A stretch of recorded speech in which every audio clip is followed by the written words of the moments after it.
आज बात करते हैं एक रहस्यमयी गोलाकार मंदिर की और उसके एक आधुनिक आइकॉन से जुड़े कनेक्शन की।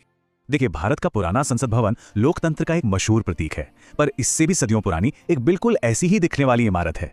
और बस यहीं से ये सवाल उठता है, क्या हमारे पुराने संसद भवन की प्रेरणा यही प्राचीन मंदिर था? तो चलिए इस सवाल का जवाब ढूंढने के लिए चलते हैं चंबल घाटी, जहां है ये 64 योगिनी मंदिर। ये मंदिर ग्वालियर से करीब 40 किलोमीटर दूर एक पहाड़ी पर बना है, जहां से नजारा कमाल का दिखता है। वहां मिले एक शिलालेख के मुताबिक इसे 1323 में कच्छपघात राजा देवपाल ने बनवाया था।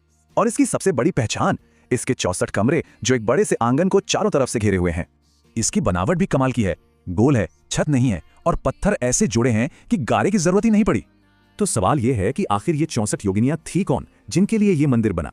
कहते हैं कि ये वो शक्तिशाली देवियां थीं जिन्होंने एक युद्ध में देवी दुर्गा की मदद की थी। ये मंदिर तांत्रिक साधना का एक बड़ा केंद्र था।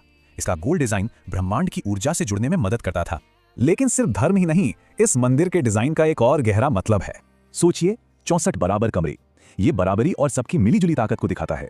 एक तरह से ये हमारे प्राचीन लोकतांत्रिक सिद्धांतों को दिखाता है, एकता और साझा भागीदारी। तो चलिए अब वापस संसद वाले सवाल पर आके देखिए, मंदिर और संसद के निर्माण के बीच लगभग 600 साल का फासला है। और सबसे बड़ी बात, इस बात का कोई पक्का सबूत नहीं है कि इसके आर्किटेक्ट्स लुटियंस और बेकर कभी यहाँ आए भी थे। तो मतलब ये कनेक्शन एक दिलचस्प थ्योरी तो है, पर अभी तक साबित नहीं हो पाई है। पर प्रेरणा की बात को अगर साइड में रखें तो भी ये मंदिर इंजीनियरिंग का एक नायाब नमूना है।